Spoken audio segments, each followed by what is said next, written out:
प्रेक्षकांनो, या भागामध्ये आपण बघणार आहोत सायलीला पोलीस स्टेशनमध्ये घेऊन आले आणि सायली म्हणजे अगदी शुद्ध हरपल्यासारखं करते. कारण तिला सर्वजण विचारत असतात की सायली तुम्ही जरा ते कपडे वगैरे चेंज करून घ्या. पण सायली मात्र ऐकण्याच्या मनस्थिती, जेव्हा तिला हलवताना तेव्हा ती म्हणते अहो मी काहीच नाही हो केलं. पण ती जी इन्स्पेक्टर, लेडीज इन्स्पेक्टर, त्यांचं नाव अजून आपल्याला कळलेलं आहे मंडळी. आणि इकडं मात्र यांचा जल्लोष चालूच आहे. कारण ते सर्वजण एकत्र जमलेले ना, पाचही पण जण, तर ते एक पाच पांडवांसारखे एकेरी एक भाषेमध्ये बोलत असतात की अरे काय सॉलिड काम केलं प्रिया, बाकी मानलं तुला. आता इथून पुढं तू आमची बॉस आहे. त्यावरती सांगत असते अरे एवढ्याच्याने काहीच नाही होणार, अजून आपल्याला बरंच काहीतरी करायचं. त्यावर लगेच तिला म्हणता येस मॅडम. आणि प्रिया म्हणते अरे सारखं येस येस मॅडम करताय मला. आणि तितक्यात अर्जुन मात्र पोलीस स्टेशनमध्ये येतो आणि सायली लगेच म्हणते का हो इतका उशीर केला. आणि अर्जुनकडे बघून तर खरंच खूप वाईट वाटतंय दर्शकांनो. कारण त्याची अवस्था इतकी बिकट झालेली की त्यालाही समजतही नाही की सायलीला बाहेर कसं काढायचं. आणि तर अर्जुन इन्स्पेक्टर सावंतांना घेऊन येतं आणि निकम म्हणत असतात तुम्ही कसं काय हो इथं.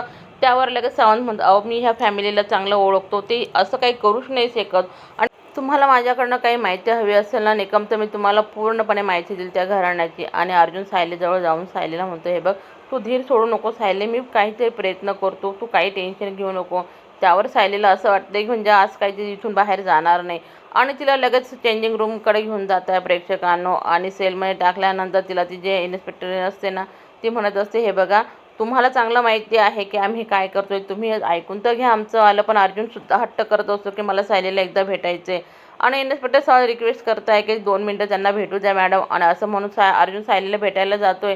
अर्जुन सायलीला म्हणत हे बघ बायको तू काही टेन्शन करू नको, मी तुला याच्यातून बाहेर काढलंच ग, पण मला काळजी ना आपल्या बाळाची वाटते. त्यात सायली म्हणते हे बघा तुम्ही काही टेन्शन करू नका, 2 जीवांची आहे ना म्हणून मला जास्त हिंमत आली आहे. आणि अर्जुन एवढं बोलून तिला तिथं सोडून जातोय प्रेक्षकांनो. आणि इकडे माझं प्रिया आता सायलीकडे येते आणि ते जोरजोरात टाळ्या वाजवते आणि म्हणते ये सायली अगं तुझीच तर वाट बघत होती मी, स्वागत आहे का तुझं आलं या जेलमध्ये. कारण तूच मला इथं पोचवलं होतं ना, मी इथून बाहेर निघते का नाही हे तर मी काही सांगू शकणार नाही, पण तू तर मात्र इथून निघणार नाही. याचा पूर्ण बंदोबस्त तुझा मी केला आहे. कारण तुझ्यावर आरोपच असा लावलाय ना, तू याच्यामधनं कधीच बाहेर पडणार नाही सायली. पण सायली अजूनही काही बोलत नाही. आणि इन्स्पेक्टर सावध आणि चैतन्य अर्जुनला म्हणत असं का चला आता आपण निघूया. पण अर्जुनचा काही पाय निघत नाही प्रेक्षकांनो. चैतन्य अजूनसुद्धा अर्जुनला म्हणतो अर्जुन चल लवकर. पण अर्जुन म्हणतो नाही रे मला थोड्या वेळ थांबू दे इथं.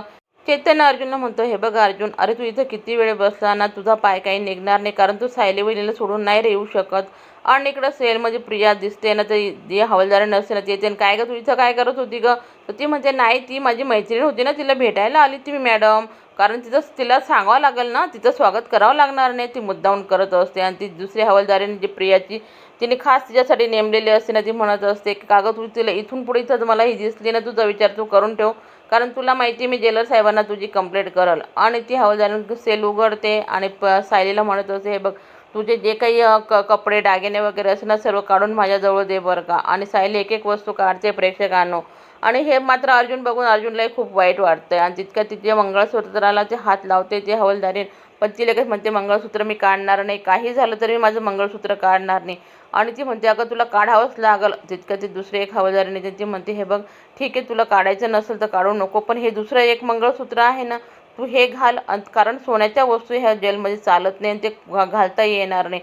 म्हणून तिने जे नकली मंगळसूत्र आणलेलं असताना प्रेक्षकांनो ते सायलीला देते. आणि मग सायली ते मंगळसूत्र काढून त्या हवालदारींजवळ देते. आणि इच्छा नसताना सुद्धा तिला ते मंगळसूत्र देऊन दुसरं ते घालते. आणि हे बघून अक्षरशः अर्जुन खूप रडायला लागतोय.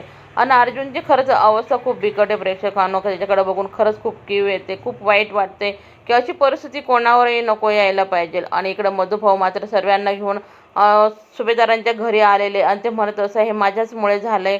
कारण मी ना सायलीच्या नावावर पूर्ण आश्रम केला असं तर आज ही वेळ आली नसे. प्रतापराव म्हणत असता की नाही मधुभाऊ तुमचं काहीच चुकलं नाही. तितक्यात प्रतिमा आत्यासुद्धा म्हणताय की अरे असं कसं काय रे, तुम्ही काहीतरी प्रयत्न करा ना याच्यासाठी. सायलीला अजून कसा फोन नाही आला. त्यावर अश्विन म्हणत असतो हे बघ आपण सारखा त्यांना डिस्टर्ब नाही करू शकत फोन करून. आणि अश्विन म्हणत असतो हे बघ काही बी झालं ना तर लवकरात लवकर दादा काही ना काहीतरी प्रयत्न करलच, तू काही टेन्शन घेऊ नको मामा. आणि मधुभाऊंना अजूनही खूप रडावं असं वाटते, खूप टेन्शन आलं कारण सायलीच्या परिस्थितीला मीच जबाबदार आहे असं ते वारंवार म्हणत असतात. आणि प्रतिमा आत्यासुद्धा म्हणतात मधुभाऊ तुमचं काहीच नाही हो चुकलं, काय माहिती काय आमच्या नशिबाचे भोग असतील कुणास ठाऊक. असं म्हणून लगेच अश्विन म्हणतो हे बघा थांबा ना मी न्यूज चॅनल लावून बघतो बरं का, काय म्हणजे आपल्याला समजेल तरी. असं म्हणून जेव्हा न्यूज लावतोय अश्विन आणि समोर सायली दिसते ते लगेच गौरी पळतच जाते. अगं सायली ताई म्हणते आणि ती टी व्हीजवळ जाऊन म्हणते, सायली ताई ये ना गं मला घ्यायला. आणि तिच्याकडे बघून ती रडत असते अक्षरशः. आणि सर्वजण ते बघूनच खूप रडताय आणि श्वेता मात्र खूप खुश होते प्रेक्षकांना. श्वेता गौरीला घेऊन बाजूला होते आणि पुन्हा आपल्याला जेलमध्ये दाखवलंय प्रेक्षकांना. कारण प्रिया पुन्हा बाहेर आलेली म्हणजे ते कुठेतरी जात असते आणि ते लगेच म्हणते, हे बघ असं आपलं रोजच भेटणं होणार आहे सायली, टेन्शन घेऊ नको आणि तुझं मी नेहमीच असं स्वागत करेल. कारण तुला याचा आनंद घ्यायचा आहे ना गं. तुला आता मी एक एक गोष्ट दाखवतो माझ्याबद्दल काय केलं आहे ना, त्याचा मी बदला घेतल्याशिवाय राहणार नाही. आणि ती सायलीला बरंच काही बोलत असते प्रेक्षकांनो. आता समजेलच आपल्याला पुढे चालून चैतन्य आणि अर्जुन सायलीला सोडण्यासाठी काय प्रयत्न करतील आणि इथून हे कसं काय सुरुवात झाली हे आपल्या पुढे भागामध्ये समजणारच आहे. व्हिडिओ आवडला तर व्हिडिओला लाईक करा, चॅनलला सबस्क्राईब करा. भेटूया लवकरच.